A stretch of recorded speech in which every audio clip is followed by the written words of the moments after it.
Assalamualaikum galo-galo. Apa kabar budak lorong? Aman? Lapang.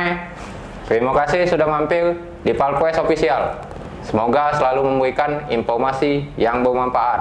Oke, dak nunggu lama, simak sampai habis biar tak salah paham. Ini dia kabar kita pertama.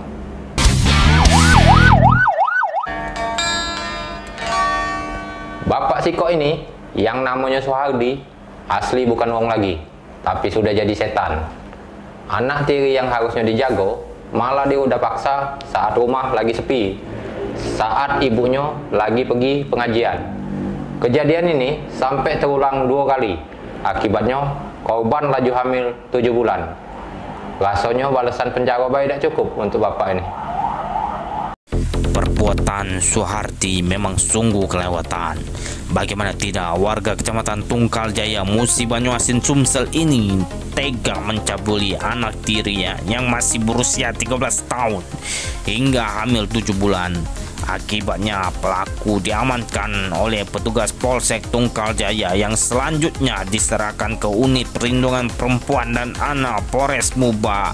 Menurut Kapolres Muba, AKBP Eling Tangjaya SHSIK melalui Kanit PPA Satreskrim Ida Rini Agustini SHMH, perbuatan pelaku Sohardi terbongkar saat korban berinisial NS memberanikan diri bercerita dengan sang ibu terkait peristiwa buruk yang dialaminya.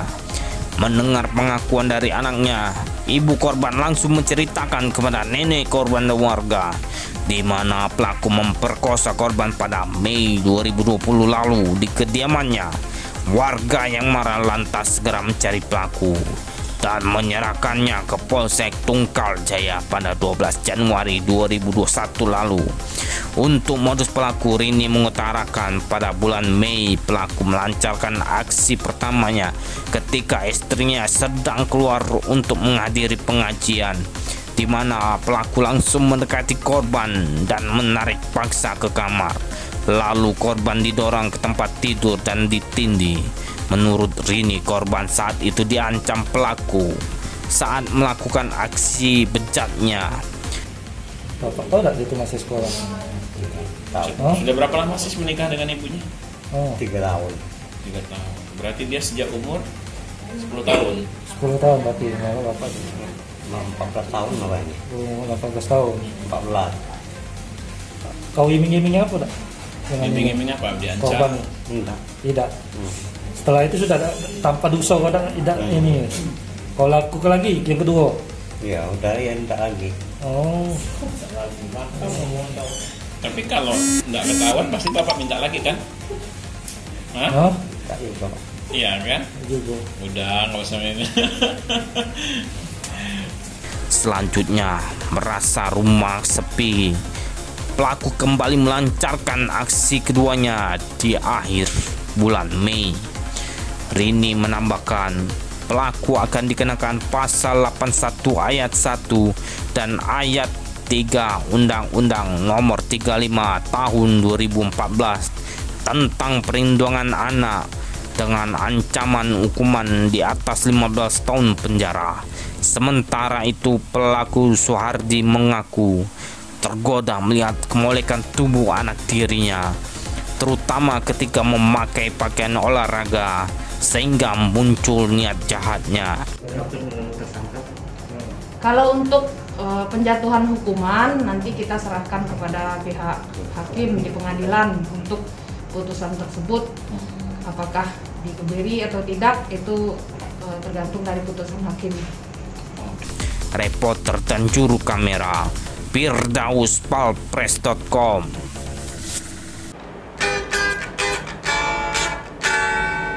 Hati-hatilah dalam bermedia sosial. Bijak, pinter, jangan galak pasing. Apalagi kalau dapat kenalan lawan jenis. Seperti yang dialami IBP, 15 tahun, gadis masih di bawah umur. Dia dibawa kabur sampai seminggu oleh lanang yang namanya Erik Setiawan alias Ucil. Padahal baru kenal 2 bulan. Taulah dewek kamu, apa dia gawe antara 2 lawan jenis kalau sudah tak sebalikan seminggu. Anfaedah nian. Tak apa yang terlintas di benak Erik Setiawan alias Ucil saat nekat melarikan remaja di bawah umur berinisial IBP yang dikenalnya di media sosial Facebook. Tak hanya itu, selama 1 minggu dilarikan, Erik tega mencabuli gadis tersebut hingga 2 kali. Akibatnya pelaku harus berurusan dengan anggota unit perlindungan anak dan perempuan Polrestabes Palembang karena ulahnya membawa kabur anak dan menyetubui korban di bawah umur. Kasat Reskrim Polrestabes Palembang Kompol Edi Rahmat Mulyana didampingi Kasubnit PPA itu Vivin Sumaila mengatakan pelaku ditangkap saat sedang tidur di kediamannya di daerah Sukabangun, Kecamatan Sukarami pada 7 Januari 2021 sekitar pukul 10 malam. Atas ulahnya, pelaku diancam dengan hukuman penjara minimal 5 tahun dan maksimal 15 tahun penjara.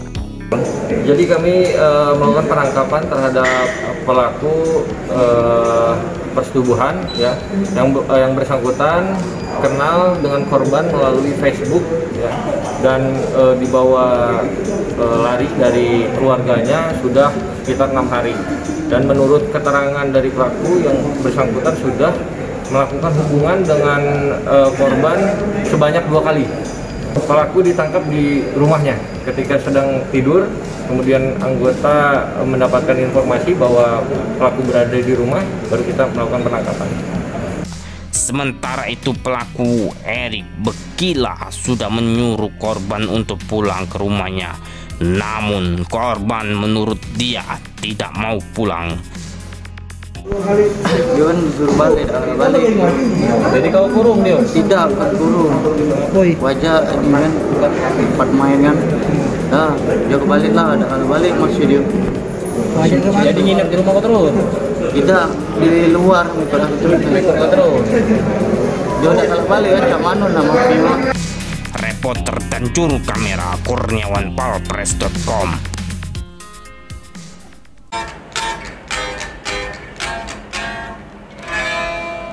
Motif ekonomi selalu jadi alasan nak maling. Alasan yang sama dipakai Henry alias EN dan Sarip pas diajak polisi nginep di Hotel Podio. Lantaran duo CS ini nekat ngembat kabel udara tembaga punya Telkom. Maling ini ketangkep basah sedang beraksi oleh unit Pidum dan unit TK 134 Satreskrim Polrestabes Palembang yang kebenaran lagi melintas di TKP. Hai datangnya. Henry alias EN 46 tahun dan Sarip 30 tahun warga Jalan HM Riakudu Lorong Sabar Kelurahan Napan Ulu Kecamatan Seberang Ulu 1 Palembang harus menerima kenyataan liburan gratis di Hotel Prodeo Polrestabes Palembang. Pasalnya, 2 sahabat ini tertangkap tangan melakukan pencurian kabel listrik Telkom berupa kabel udara tembaga 10 fire di pinggir jalan Ahmad Yani Lorong Manggis, Kecamatan Seberang Ulu 1 Palembang pada 23 Desember 2020 lalu sekitar pukul 10 malam. Kasat Reskrim Polrestabes Palembang Kompol Edi Rahmat Mulyana didampingi Kanit Pidum AKP Robert Siobing mengatakan bahwa saat kejadian terjadi keduanya tertangkap tangan oleh anggota unit Pidum dan unit TK 134 Satreskrim Polrestabes Palembang. Menurut Kasat Reskrim, saat kejadian anggota sedang melintasi tempat kejadian perkara dan melihat kedua pelaku sedang melakukan pencurian kabel listrik Telkom.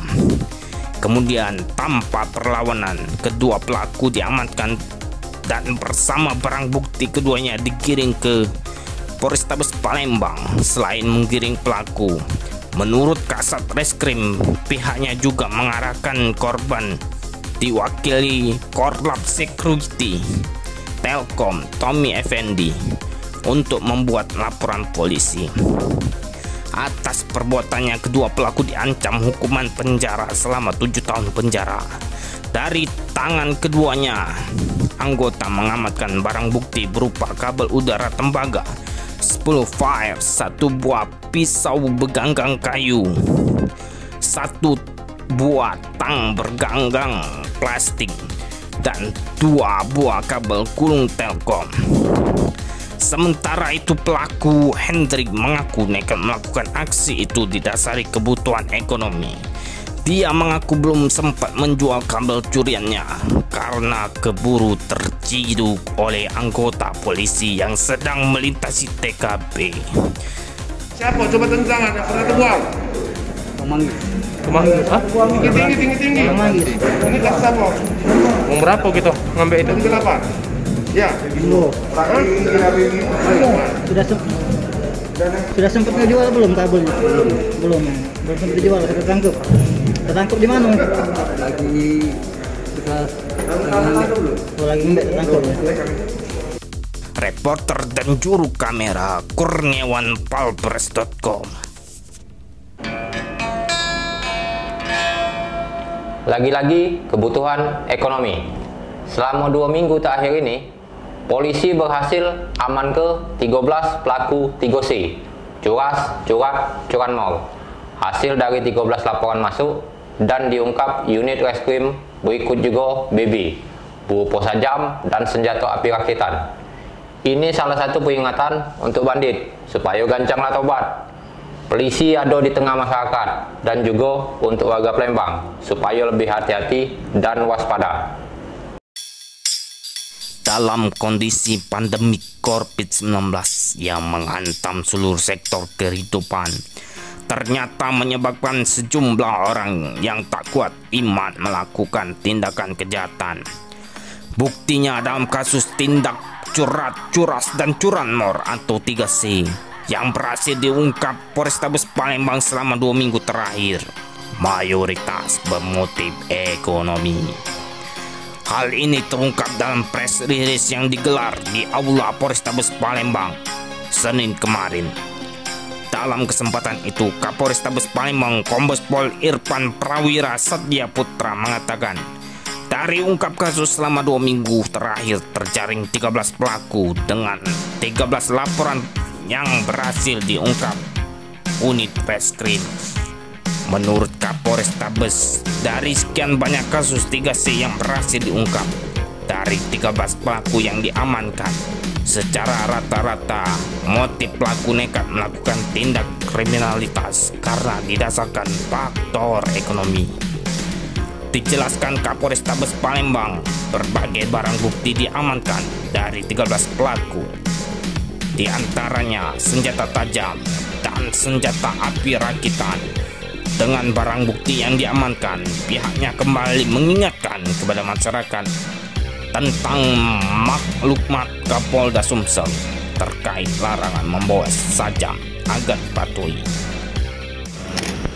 Pasal yang kita kenakan adalah pasal 363, 365 dan Undang-Undang Darurat Nomor 12 Tahun 51 tentang senjata tajam. Ya. Sekaligus maklumat Kapolda Sumsel yang melarang warga Sumatera Selatan, khususnya Palembang, kemana-mana menggunakan senjata tajam. Ya. Karena ada hubungannya dengan pendidikan bahwa masyarakat Palembang makin lama makin berada. Ditambahkan Kapolrestabes, banyaknya pengungkapan kasus adalah bukti kehadiran polisi di tengah masyarakat. Anggota pun terus berupaya memberikan yang terbaik kepada masyarakat dan memastikan tidak ada ruang bagi penjahat di Palembang. Kapolrestabes menekankan aparat tidak akan segan kembali mengambil tindakan tegas kepada penjahat. Seperti dalam ungkap kasus 3C yang beberapa pelaku ditindak tegas. Tindakan tegas tersebut sebagai bentuk peringatan agar pelaku yang mau beraksi dapat mengurungkan niatnya. Reporter dan juru kamera Kurniawan Palpres.com. Oke coy, jadilah dulu cerita kita hari ini. Untuk budak lorong, jangan galak kerok. Tempat kita aman, dimulai dari kamu. Tetap jadi orang baik, terus berbuat baik. Cak mana baik keadaannya. Jangan semelo, mulut sama hati dijaga. Wassalamualaikum warahmatullahi wabarakatuh. Salam budak lorong.